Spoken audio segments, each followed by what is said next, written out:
ঘরোয়া কিংবা আন্তর্জাতিক ক্রিকেটে এখন আপাতত নিষিদ্ধ বোলার সাকিব আল হাসান।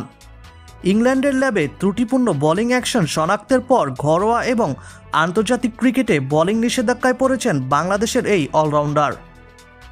আনুষ্ঠানিক এক বিবৃতিতে তা আগেই নিশ্চিত করেছিল বিসিবি জানিয়েছে, ত্রুটিপূর্ণ বোলিং অ্যাকশনের কারণে জাতীয় দলের allrounder Shakib Al Hasan England and Wales cricket বোর্ডের অধীনস্থ প্রতিযোগিতাগুলিতে বোলিং করার ক্ষেত্রে নিষিদ্ধ হয়েছেন। এর ফলে সাকিব বাংলাদেশের বাইরের কোনো ঘরোয়া প্রতিযোগিতা এবং আন্তর্জাতিক ক্রিকেটেও বোলিং করতে পারবেন না। তবে শ্রীলঙ্কায় লঙ্কা টি10-এ খেলতে গিয়ে নিয়মিত বোলিং অনুশীলন করেছেন সাকিব। সেটা নিজ চোখে দেখেছেন তারই দেশীয় সতীর্থ মোসাদ্দেক হোসেন। আজ সিলেটে গণমাধ্যমকে এ নিয়ে মোসাদ্দেক বলেন, শ্রীলঙ্কায় সাকিব ভাই অনেক অনুশীলন করেছে।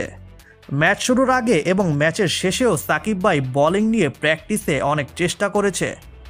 বোলিং নিয়ে খুবই সিরিয়াস অনুশীলন করেছে সাকিব ভাই। পরীক্ষা দেবেন সব ঠিকঠাক থাকলে। আমাদের তো অবশ্যই আশা থাকবে পাশ করে আসুক, আবার ক্রিকেটে ব্যাক করুক, এটাই তো চাই।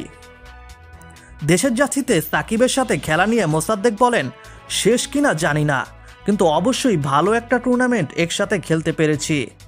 কিছুদিন সময় কাটানোর মতো সুযোগ হয়েছিল সাকিব ভাইয়ের সাথে। এটা অবশ্যই একটা ভালো ফিলিংস। তো প্রিয় দর্শক, আপনাদের কি মনে হয়, সাকিব আল হাসান কি বোলিং অ্যাকশনে পাশ করতে পারবেন এবং দেশের ক্রিকেটে আবারও কামব্যাক করতে পারবেন? আপনার মতামত জানাতে ভুলবেন না। আর খেলাধুলার সকল খবর পেতে আমাদের চ্যানেলটি এখনই সাবস্ক্রাইব করুন এবং পাশে থাকা বেল আইকনটি ক্লিক করুন।